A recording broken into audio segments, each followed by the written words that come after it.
বাংলাদেশে যে ম্যাচগুলো হবে সেই ম্যাচগুলোর ভেন্যু আসলে ভারতে হওয়ার প্রয়োজন নেই। পার্শ্ববর্তী যে কোনো দেশে ম্যাচ হতে পারে। ভারতীয় বিভিন্ন গণমাধ্যমে মিথ্যা প্রোপাগান্ডামূলক নিউজ দিয়ে তারা তাদের জায়গা থেকে বাংলাদেশকে ছোট করে হেয় করে কথা বলেছে। পুরো ভারতে ইসলাম ধর্মের যারা আছেন বা অন্যান্য ধর্মের যারা আছেন তাদের ধর্মীয় প্রতিষ্ঠান, মসজিদ, মাদ্রাসা যখন মন চেয়েছে তারা গুড়িয়ে দিয়েছে এবং উগ্রবাদীদের হাত থেকে আমাদের এই ধর্মীয় প্রতিষ্ঠানগুলোকেও তারা তাদের জায়গা থেকে রক্ষা করতে পারেনি। বাংলাদেশ ক্রিকেটের অন্যতম একজন নক্ষত্র মুস্তাফিজুর রহমানকে কলকাতা নাইট রাইডার্স তারা যে তাকে আইপিএলে নিলামে নিয়েছিল তাকে বাদ দিয়ে দিয়েছে। আমাদের কাছে মনে হলো যে আসলে ভারত এখন একটা দেশ হিসেবে ফাংশন করার যে জায়গা, ভারতের যে সরকার একটা যে গণতান্ত্রিক সরকার হিসেবে যে ফাংশন করার জায়গা, সেই জায়গায় ফাংশন না করে তারা একটা উগ্র দলীয় একটা কাঠামো হিসেবে ফাংশন করছে।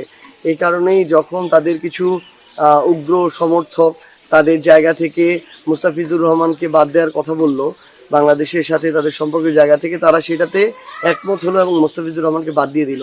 তাহলে এর মধ্যে দিয়ে বোঝা যায় যে ভারতে আসলে যারা আছে বিভিন্ন মাইনরিটি গ্রুপ, স্পেশালি এখানে ধরেন প্রায় 20 কোটির মতো মুসলমান আছে, তারা কতটা কষ্টের মধ্যে দিয়ে আছে।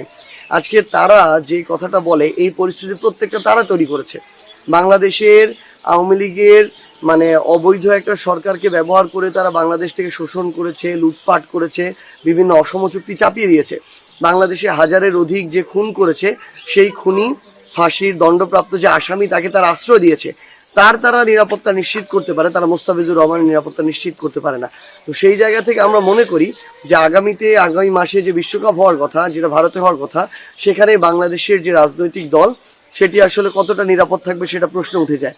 এবং আমরা আমাদের জায়গা থেকে বলতে চাই যে বাংলাদেশে যে ম্যাচগুলো হবে সেই ম্যাচগুলোর ভেন্যু আসলে ভারতে হওয়ার প্রয়োজন নেই। পার্শ্ববর্তী যে কোনো দেশে ম্যাচ হতে পারে, কারণ ওই উগ্রবাদীদের থেকে আমার যদি একজন খেলোয়াড়কে তারা নিরাপত্তা না দিতে পারে, তাহলে আমার পুরো বাংলাদেশের যে টিম, জাতীয় টিম, সেই টিমকে তারা নিরাপত্তা দিতে পারবে বলে আমরা মনে করি না। আমাদের জায়গাটা একদম স্পষ্ট যে আমরা দেখছি বাংলাদেশে বিগত সময় তাতে আমরা দেখেছি যে এই ভারতীয় বিভিন্ন ধরনের টেলিভিশন চ্যানেল থেকে শুরু করে বিভিন্ন জায়গায় বাংলাদেশে অপসংস্কৃতি এগুলোর মধ্য দিয়ে এসেছে।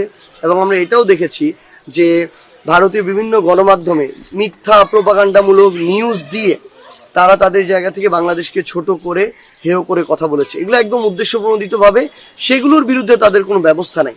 তাহলে এত বড় যে একটা রাষ্ট্র, যে রাষ্ট্র বলে নিজেদেরকে গণতান্ত্রিক রাষ্ট্র, সেই রাষ্ট্রে তাহলে ভিতরে কতটা ভঙ্গুর দশা, বেহাল দশা। তারা কিছু উগ্রবাদী কিছু সমর্থক দ্বারা তারা নিয়ন্ত্রিত হচ্ছে।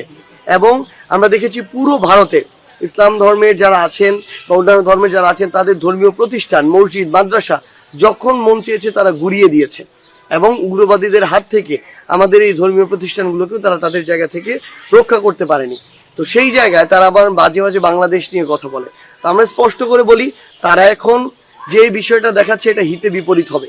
তারা সকল অপকর্ম করেছে, এর করার পরে এই দায়গুলো তারা স্বীকার তো করেই নাই, অনুতপ্ত তো হয়ই নাই, বরং তারা বিভিন্নভাবে এটা আরো বাড়ানোর চেষ্টা করছে।